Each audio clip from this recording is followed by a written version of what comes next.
అష్టావక్ర సంహిత chapter 18 talk 108. ఒక 2 పదాలు నిన్న కూడా చెప్పుకున్నాం. ఆ 2 పదాల గురించి చిన్న వ్యాఖ్య చేసిన తర్వాత సూత్రంలోకి పోదాం. చిన్న సూత్రం.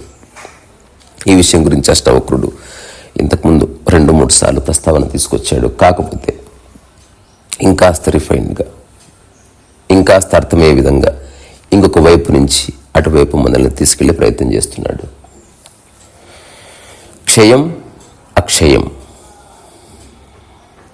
మనకు తెలుసు కదా ఈ పదం, అక్షయ పాత్ర అంటే ఎప్పటికీ అందులో ఉన్న పదార్థాలు క్షయము కాని పాత్ర అని. సో క్షయం, అక్షయం ఈ రెండింటిని ఒకవేళ అర్థం చేసుకుంటే చాలా విస్తృతమైన వ్యాఖ్య చేయవచ్చు. ప్రపంచమంతా క్షయము, ప్రకృతి పైకి క్షయముగా కనిపిస్తున్నా లోపల అక్షయముగా ఉన్నది. అంటే మూలస్థితి అక్షయం, అంటే ఎప్పటికీ నాశనం కానిది, అవినాశి అని.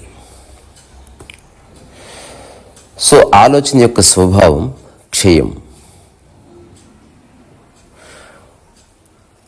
మూలం యొక్క స్వభావం అక్షయం. నీలో లేదా నాలో ఉన్న అందరిలో ఈ 2 స్వభావాల మధ్యన నిరంతరం ఒక హోరాహోరీ పోటీ నడుస్తుంది. సో ఒక రోజు మొత్తంలో నువ్వు అక్షయం అంటే ఎప్పటికీ క్షయము కాని దాన్ని గుర్తించి దాంతో ఉన్నావనుకో, నీ జీవితంలో ఆనందం, శాంతి. అలా కాకుండా క్షయమయ్యే దాంతో ఉన్నావనుకో, నీ జీవితంలో అశాంతి. ఫర్ ఎగ్జాంపుల్, మన ఇంట్లోనే ఎవరో మరణించారు. ఏం జరిగింది? శరీరం యొక్క క్షయం జరిగింది. తద్వారా మనం ఎక్కువ అశాంతికి లోనవుతాం. మీకు నచ్చిన వస్తువు చెడిపోయింది, తద్వారా క్షయం ఏర్పడ్డది, అందుకని కాస్త బాధపడతాం. సో క్షయ అక్షయాల మధ్యన ఎప్పుడు ఒక డోలాయమాన స్థితి మన మనసులో ఉంటూనే ఉంటుంది, అందులో ఏ సందేహం లేదు. సో ఆధ్యాత్మికత లేదా ధ్యానము వేటి గురించి అంటే క్షయమైన వాటిని గుర్తించి అక్షయములోకి రావడం, ఒక అవినాశి తత్వాన్ని. రకరకాల వ్యక్తులు చెప్తున్నారు, కానీ నిజంగా అవినాశి తత్వం ఎలా వస్తుంది అన్నది అష్టావకుడు చెప్తున్నాడు. అంటే మాట వరుసకి చెప్పుకోవడం కాదు, నిజంగా మనకు అనుభవంలోకి రావాలి. సో మనలో క్షయమయ్యేది ఆలోచన, క్షయము కానిది ఆలోచన రహిత స్థితి, మన ప్రశాంతత, మన యొక్క హాయి, మన శాంతం, సంయమనం, నిరంతర ఎరుక, చైతన్యం. ఇవి ఎప్పటికీ క్షయము కావు. బికాస్ ఏవి నీవు క్రియేట్ చేస్తావో అవన్నీ క్షయమై తీరవలసింది. ఏవి నువ్వు క్రియేట్ చేయలేదు దాన్ని గుర్తించి అలా నువ్వు ఉండగలిగితే నీ జీవితంలో నుంచి క్షయం బయటికి పోతుంది అనేది ఒక అనాలిసిస్. సో ఆలోచన యొక్క స్వభావం ఏమిటి అంటే రావడం, పోవడం, వచ్చి కాసేపు ఉండి అంతర్ధానం అవ్వడం ఆలోచన యొక్క స్వభావం. అలా గనక ఉందనుకో, దెర్ ఇస్ నో ప్రాబ్లం. సమస్య అంతా ఎక్కడొస్తుంది? ఆత్మదర్శనం పుస్తకంలో దీని మీద ఒక ఎలాబొరేట్ వ్యాఖ్య చేశాను. ఎప్పుడైనా వీలైతే చదవండి. ఎవరు రాశారన్నది ముఖ్యం కాదు.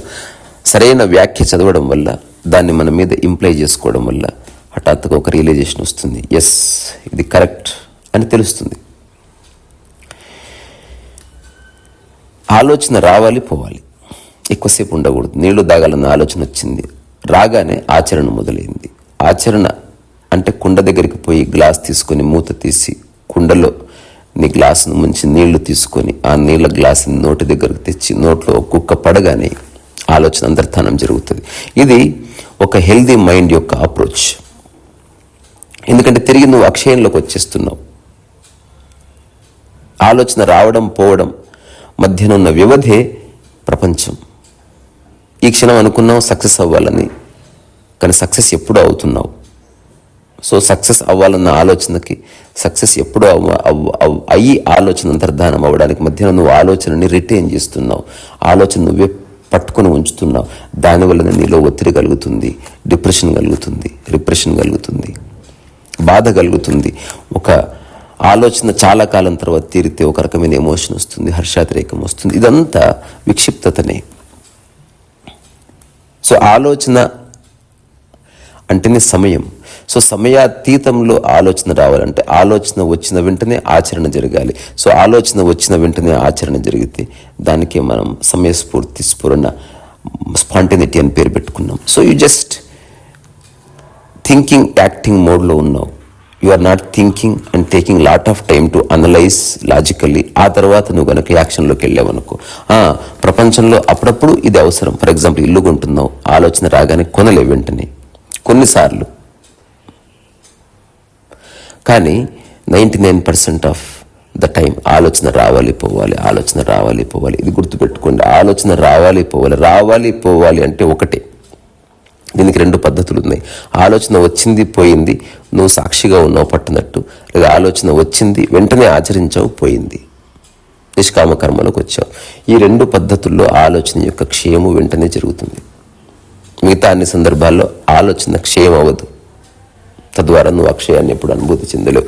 సో అష్టావక్రుడు సూత్రం, అక్షయం గత సంతాపం ఆత్మానం పశ్యతో ముని క్వ విద్యా క్వ చ వా విశ్వం క్వ దేహోహం మమేతి వా. సో అక్షయం, అవినాశి, సంతాపరహితమైన ఆత్మను పూర్తిగా ఎరిగిన తత్వజ్ఞుడైన మునికి విద్యాశాస్త్రాలు ఎందుకు? అసలు లోకంతో పనే ఉంది. దేహవాసన లేదు, అహంకారం, మమకారం, మమత అసలే లేవు. సో ఆత్మజ్ఞాని నాశరహితుడు, సంతాపశూన్యుడు, ఆత్మానందపరుడు. అతనికి శాశ్వతమైనది తప్ప అన్యము కనిపించదు, దాన్ని పట్టించుకోడు. సో కాంప్లికేటెడ్గా కనిపిస్తున్నా నేను మొదట చెప్పిన 2-3 నిమిషాల వ్యాఖ్య తిరిగి దృష్టి పెట్టండి. ఆలోచన రావాలి పోవాలి. ఆలోచన ఎక్కువసేపు నిలబడితే అదే నీ ప్రశాంతతని భంగం చేసే అంశంగా మారిపోతుంది. ఇది మీరు గుర్తించారా లేదా చెక్ చేసుకోండి. ఏ ఏ విషయాలు నిన్ను బాధిస్తున్నాయో అవన్నీ నిలిచిపోయిన ఆలోచనల వల్లనే. ఆలోచన లేని చోట బాధ లేదు. సుషుప్తిలో, గాఢ నిద్రలో బాధ ఉందా? ఉండే అవకాశమే లేదు. అట్లాగే ధ్యానం ఎవరైతే ఒక మాధ్యమంగా చేసుకుని జీవితాన్ని సఫలం చేసుకోవాలనుకుంటున్నారో వాళ్ళు ధ్యాన పద్ధతి యొక్క మూలాన్ని కూడా అర్థం చేసుకోవాలి. లేకపోతే తిరిగి అది ప్రతిబంధకమవుతుంది.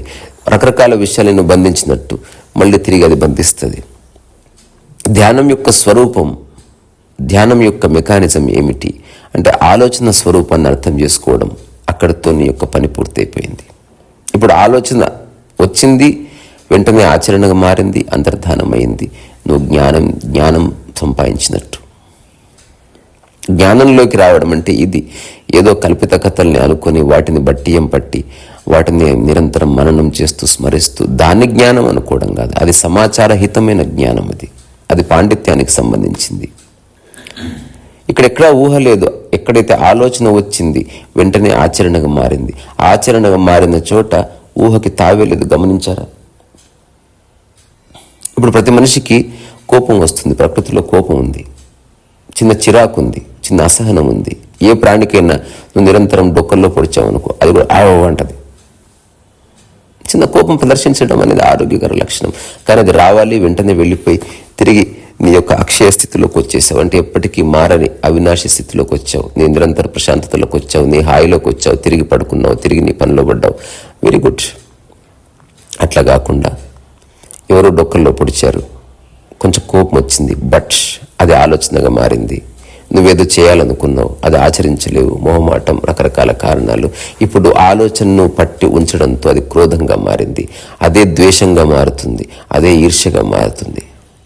అసలు ఇవన్నీ ఎట్లా వస్తాయి ఒక్కసారి ఎప్పుడన్నా అన్వేషించారా? దీనికి ఏ పుస్తకాలు అక్కర్లే, ఏ గురువుల ఆశీర్వాదం అక్కర్లే. మీ జీవితంలో మీరు ఎదుర్కొంటున్న చిన్న సమస్యలు, దాని వల్ల మీరు పొందుతున్న రకరకాల బాధలు, వాటి వైపు దృష్టి పెట్టండి. సో ఏ ఆలోచన ఎక్కువసేపు నిలబడ్డదో అదే విచారం అవుతుంది అని ఎప్పుడన్నా గుర్తించారా? సో మనిషిని బాధ పెట్టేది సంఘటన కాదు. ఆ సంఘటన నుంచి ఎక్స్ట్రాక్ట్ చేసి మనసులో నింపుకున్న ఆలోచన అంతర్ధానం అవ్వకపోవడం వల్ల ఆలోచన బాధిస్తుంది, సంఘటన బాధించదు. ఎవరో తిట్టారు, తిట్టు బాధించదు. ఆ తిట్టారు అందరి ముందు అన్న ఆలోచన నిన్ను బాధిస్తుంది. ఈ విషయాన్ని గుర్తిస్తే సరిపోతుంది. నువ్వు తిట్టును మార్చక్కర్లే, ఆలోచనని మారిస్తే సరిపోతుంది. ఆలోచనని వదిలేయాలంటే వెంటనే ఆచరణ. తిరిగి తిట్టు, ఆలోచన వదిలేయి, లేదా పట్టించుకోకుండా ఆలోచన వెళ్ళిపోతుంది.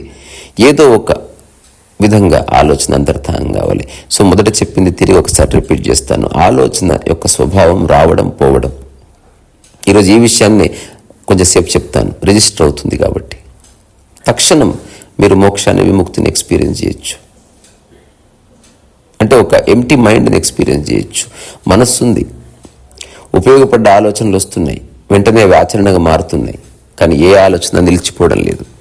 ఈ చిన్న విషయం మీ జీవితంలో కనుక ప్రతిఫలిస్తే అంతకంటే ఆనందం మరొకటి. అదే ఆనందం. సో ఇప్పుడు ఇంతకుముందు చెప్పింది ఒకసారి తిరిగి చెప్తాను. ఆలోచన యొక్క స్వభావం రావడం పోవడం. ఆలోచన పిచ్చిది, అది నిలబడదు, స్థిరంగా ఉండదు. అయితే మనిషి తనకున్న పూర్వధారణల వల్ల, మనకున్న కండిషనింగ్స్ వల్ల ఆలోచనల్ని నిలిపి ఉంచుతున్నాడు. నిలిపి ఉంచిన ఆలోచన నువ్వు సమగ్రంగా ఆచరించడం లేదని అర్థం. సమగ్రంగా ఆచరించిన ఆలోచన ఉండే అవకాశమే లేదు. స్నానం చేయాలన్న ఆలోచన వచ్చింది, ఒక్కసారి నీళ్లు మీద పడగానే స్నానం చేయాలన్న ఆలోచన పోయిందా లేదా? ఇది అన్నిటికీ వర్తిస్తుంది. ప్రాపంచికంగా గొప్ప ఆలోచనలు, మామూలు ఆలోచనలు ఉన్నాయి, కానీ మనస్సు పరంగా అన్ని ఆలోచనలను గుర్తించడం జ్ఞానం యొక్క ఒకానొక స్టెప్. నేను చెప్పింది ఏది నమ్మొద్దు, ఆలోచించండి. ఆలోచించి వెంటనే ఆచరించి ఆలోచన వదిలేయండి, ఇదొక పద్ధతి. లేదా ఆలోచనలు రాని పోని, నీకు సంబంధం లేదు, పట్టనట్టుండు, సుమ్మా ఇరు, రమణ మహర్షి పద్ధతి ఒకటి. సో కొన్నిసార్లు నీకు సంబంధం లేకుండా ప్రపంచంలో ఉన్నావు కాబట్టి కొన్ని ఆలోచనలు రావచ్చు, కానీ నువ్వు ఏమీ పట్టనట్టుంటే సరిపోతుంది. రోడ్డు మీద ట్రాఫిక్ వస్తూ పోతూ ఉంటుంది, నువ్వేం పట్టనట్టు ఉంటావు. ట్రాఫిక్లోనే ఉండి ఎన్ని వెహికల్స్ వస్తూ పోతూ ఉన్నా పట్టనట్టు ఉంటావు. కానీ అక్కడే ట్రాఫిక్లో ఎదురుగా నీ మిత్రుడు వచ్చాడు అనుకో, ఆ మిత్రుడు నీకు తెలుసు, ఆ పూర్వ సమాచారం వల్ల గుర్తిస్తావు. గుర్తించిన తర్వాత చేయి పైకి లేపుతావు. అతను కనుక ఇగ్నోర్ చేస్తే, డ్రైవ్ చేసినంతసేపు చూసి కూడా పట్టించుకోలేదు అని ఆలోచన నిన్ను బాధ పెడుతుంది. వెంటనే ఫోన్ చేసి బండి పక్క కాపి అడుగు, ఏరా చూసావా నన్ను అంటే, చూడలేదు, ఆలోచన వెళ్ళిపోయింది. సో ఆలోచన రావడం పోవడం వేరు. ఆలోచన గురించి ఆలోచిస్తూ ఉండకు. అలెన్ వాట్స్ చెప్తాడు, డోంట్ వరీ అబౌట్ వరీయింగ్ అని. ఇవన్నీ చాలా సూక్ష్మమైన విషయాలు, చిన్న విషయాలు, వెంటనే అర్థం చేసుకోదగ్గవి. సమాచారం వేరు. అంటే మనం భగవద్గీతని అర్థం చేసుకోవడం, బట్టి పట్టడం, ప్రతి సూత్రాన్ని అనలైజ్ చేయడం, భాష నేర్చుకోవడం, ఇదంతా ఒక ఆటలాగా చేయవలసింది. నిజంగా అర్థం చేసుకోవాల్సింది ఇంతే. ఆలోచన రావాలి పోవాలి, ఏ ఆలోచన నిలబడకూడదు. ప్రకృతి పరంగా వచ్చే ఏ ఆలోచన నిలబడడం లేదు. చూశారు, నిద్ర రావాలన్న ఆలోచన వచ్చింది, ఎవరన్నా 10 రోజులు సస్టైన్ చేస్తాడా? వాడికి పిచ్చిలేస్తుంది. మరి నిద్ర రావాలన్న ఆలోచన రాగానే, నిద్రపోవాలన్న ఆలోచన రాగానే నిద్రపో. తద్వారా ఆలోచన అంతమైంది, ఆచరణ మొదలైంది. ఆలోచన అంతమై వెంటనే ఆచరణ మొదలైతే నువ్వు సంపూర్ణమైన పరమహంస విజ్ఞానివి. అన్నీ కూడా యోగి తత్వం అది. ఇందులో ఏ శశబిషలు లేవు. ఇది కూడా అర్థం కాలేదనుకో, ఇక చెప్పడానికి ఏమీ లేదు. సో ఎవరో నిన్ను సన్మానం చేసి పొగుడుతున్నారు, ఆ పొగడతలో ఆనందం లేదు. ఆ పొగడతని నువ్వు ఆలోచనగా మార్చుకొని దాన్ని అనుభవిస్తున్నావు. ఆలోచనని అనుభవించడం వల్ల నీకు ఒక రకమైన హర్షాతిరేకం కలిగింది, థ్రిల్ కలిగింది. ఎవరో తిట్టారు, తిట్టులో ఏమీ లేదు. ఆ తిట్టు నువ్వు తీసుకొని దాన్ని ఒక ఆలోచనగా మార్చుకోవడం వల్ల నీకు బాధ కలిగింది. సో నిన్ను బాధ పెట్టేది, నిన్ను హర్షాతిరేకానికి గురి చేసేది, నిన్ను కుంగదీసేది, నిన్ను లొంగదీసేది, నిన్ను ఏడిపించేది, నిన్ను పరిగెత్తించేది ఎవ్రీథింగ్ ఆలోచనని అని గుర్తిస్తున్నావా లేదా? అంతే, అంతకుమించి మరేమీ లేదు. నా జీవితంలో జరిగిన ఒక చిన్న సంఘటన చెప్పి ఆ తర్వాత ముగిస్తాను. ఎందుకంటే చెప్పుకోవడానికి ప్రతి సూత్రంలో ఎక్కువ ఏమీ ఉండదు. ఒకటే సూత్రం, ఆలోచన రావాలి పోవాలి. ఆలోచన రావాలి, వెంటనే ఆచరణగా మారితే పోతుంది, ఇదొక పద్ధతి. ఆలోచన రావాలి పోవాలి, పోవడం లేదు, పట్టనట్టుండు, బాధకథం. సాక్షి నిష్కామకర్మ. ఈ 2 సందర్భాల్లో ఆలోచన యొక్క అంతర్ధానం ఖచ్చితంగా జరుగుతుంది. ఆలోచన రహిత స్థితికి నువ్వు ఏ అనుష్ఠానాలు చేయాల్సిన అవసరం లేదు, ఎవరి ఆశీర్వాదం అక్కర్లేదు. ఈ 2 పద్ధతుల్లో ఆలోచన అంతర్ధానం ఉంది. ఇంతకు మించి అంతర్ధానం అవ్వదు. నేనే ప్రమాణంగా చెప్తున్నా, నా మనసును చిలికి చిలికి చెప్తున్నా. నమ్మొద్దు, టెస్ట్ కరికే దేఖో. అక్కడి నుంచి ఒక నిర్ణయానికి రండి. నా జీవితంలో జరిగిన ఒక చిన్న సంఘటన 2009 కొంచెం ముందు ప్రాంతంలో. ఒక మిత్రుడు నా దగ్గర డబ్బు తీసుకున్నాడు. ఇస్తా అన్న సమయానికి ఇవ్వని కారణంగా ఆలోచన వచ్చి కూర్చుంది. దయ్యమైంది, భూతమైంది, పిచ్చిదయ్యింది, నన్ను పరిపరి విధాలుగా బాధ పెట్టింది. ఇవ్వవలసిన డబ్బు కూడా ఎక్కువేమి కాదు, 1000 రూపాయలే. కానీ 1000 రూపాయలు నన్ను బాధిస్తలేదు. ఇస్తానన్న సమయానికి ఇవ్వలేదు, ద్రోహి ఇతను అన్న ఆలోచన. ఇతను మంచివాడు అనుకున్నాను, చెడ్డవాడన్న ఆలోచన, ఇప్పటి నుంచి మనుషుల్ని నమ్మకూడదన్న ఆలోచన, ఏమేమో ఆలోచనలు తీసుకొచ్చింది ఆ చిన్న సంఘటన. సో చాలాసార్లు నేను కన్ఫ్యూజ్ అయ్యాను. నిజంగా 1000 రూపాయలు అవసరమై ఉండి ఆలోచిస్తున్నానా, లేదా అతను ఇస్తాన్న సమయానికి ఇవ్వకపోవడం వల్ల నేను ఆలోచిస్తున్నానా? నాకంతు చిక్కలే. తర్వాత నేనే నిర్ధారణకు వచ్చాను, వాడు ఇస్తే ఏమిటి, ఇవ్వకపోతే ఏమిటి, ఇవ్వాల్సిన సమయంలో ఇవ్వలేదు, అది ఓకే, కానీ ప్రస్తుతం 1000 రూపాయలు అవసరం ఉన్నాయి కాబట్టి నేను ఆలోచిస్తున్నానని ఒక లాజికల్ కంక్లూషన్కి వచ్చాను నేనే. కానీ ఆ తర్వాత ఒక ఆశ్చర్యం జరిగింది. అప్పుడే మొట్టమొదటిసారి నేను ఎక్స్పోజ్ అయ్యాను నా ఓన్ స్టూపిడిటీతో. అదేమిటంటే, ఒక మిత్రుడు నిజంగా నాకు 1000 రూపాయలు ఇచ్చాడు, వేరే మిత్రుడు ఇప్పుడు ఇవ్వవలసినవి ఎక్కువనే ఇచ్చాడు. ఇప్పుడు నా ఆర్థిక సమస్య తీరిపోయింది, నా లాజికల్ కంక్లూషన్కి జవాబు దొరికింది. అయినప్పటికీ ఆలోచన తిరిగి రావడం చూశాను. నేను స్నానం చేస్తున్నప్పుడు ఆలోచన, ఎక్కడన్నా డబ్బు లావాదేవీ కనిపిస్తే ఆలోచన, సినిమాలో ఎక్కడన్నా డబ్బు ప్రస్తావన వస్తే ఆ మిత్రుడు గుర్తొస్తున్నాడు, ద్రోహి అనగానే మిత్రుడు గుర్తొస్తున్నాడు, మోసం అనగానే ఆ మిత్రుడు గుర్తొస్తున్నాడు. పోకిరి సినిమాలో ఉంటుంది కదా, ఏ పొడుగున్న వ్యక్తిని చూసినా నువ్వే గుర్తొస్తున్నావు అని. అట్లా డబ్బు అనగానే ఆ మిత్రుడు, ఎంత విక్షిప్తత ఏర్పడ్డది, ఎంత ద్వేషం ఏర్పడ్డది, ఎంత క్రోధం ఏర్పడ్డది. తలుపు దబాదబా వేశాను, ఎవ్వరు లేరు, ఆలోచన వేయిస్తుంది అట్లా. సో ఆలోచన నీ జీవితాన్ని నాశనం చేస్తుంది సరిగ్గా అర్థం చేసుకోకపోతే. సో ఆలోచన యొక్క స్వభావాన్ని అర్థం చేసుకోవడమే ధ్యానం తప్ప ఊరికే ఆలోచనలు చూస్తూ కూర్చోవడం, ఆలోచనలు నియంత్రించడం, మంచి ఆలోచనలు చెడ్డ ఆలోచనలు, ఇదంతా బక్వాస్ బాయ్ సాబ్. అలా చెప్తున్నారు, వాళ్ళకు తెలియదు. చెప్తున్న వాళ్ళు ఏం లిబరేట్ అయ్యలేరు, వాళ్ళు బందీ అయ్యి ఉన్నారు. సో ఆలోచన యొక్క స్వభావాన్ని అర్థం చేసుకొని ఆలోచనని ఉపయోగించుకోండి. రావాలి, పోవాలి, వెంటనే ఆచరణలోకి రావాలి, వెళ్ళిపోవాలి. ఆచరణలోకి దిగిందా ఆలోచన అంతమైంది. ఒక గృహిణి వంట చేసుకోవాలి అన్నదా, సాయంత్రం వరకు అంటూ ఉందనుకో, అదే రోగం. అంటే ఒక 2-3 నిమిషాలు అన్నది, ఏదో ఒకటి చేసుకుందాంపా అన్నది, యోగి లక్షణం. అది వెంటనే ఆచరణగా మార్చేసింది, బాత్కథం. ఎప్పుడైతే ఆచరణ మొదలైందో, పొయ్యి మీద గిన్నె పెట్టిందో, అందులో నూనె తాలింపేసిందో, వంట చేయాలన్న ఆలోచన ఆవిరయ్యిందా లేదా? మీ గుండె మీద చేసుకొని చెప్పండి. ఇది అన్నిటికీ వర్తిస్తుంది.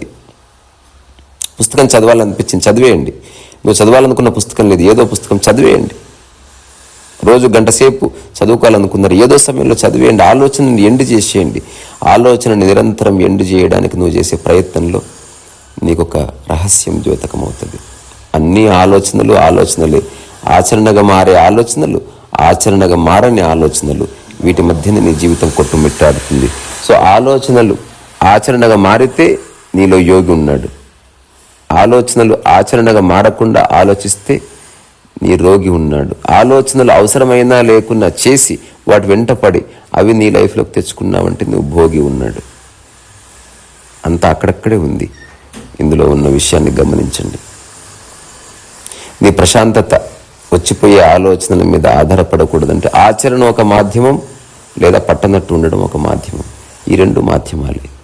ఆప్షన్ నీదే. ఇక్కడి నుంచే మీ అందరి ఓపికకి శిరస్సు ఉంచి నమస్కారం చేస్తున్న సాక్షాత్కారం యొక్క స్వరూపం ఇది. ఆలోచన రాని పోని వస్తాయి, నువ్వు నియంత్రించలేవు, నీ వల్ల కాదు. ఆలోచన ఆపి మనగడ పుట్టలేదు, పులిని ఆపొచ్చు, ఆలోచన ఆపలేవు. ఆలోచన రాని పోని, ఆ స్వేచ్ఛ ఉండని. నియంత్రించావు అనుకో విక్షిప్తత వస్తుంది, నియంత్రిస్తే పిచ్చి పని వస్తుంది, నియంత్రిస్తే కట్టర్త వస్తుంది. నియంత్రించకు. సో ఆలోచన రాని పోని, వెంటనే ఆచరించు. కానీ ఏ ఆలోచన ఎక్కువసేపు నీ మనసులో ఉందా అదే నిన్ను బాధించే అంశంగా మారుతుందని మాత్రం గుర్తుపెట్టుకో.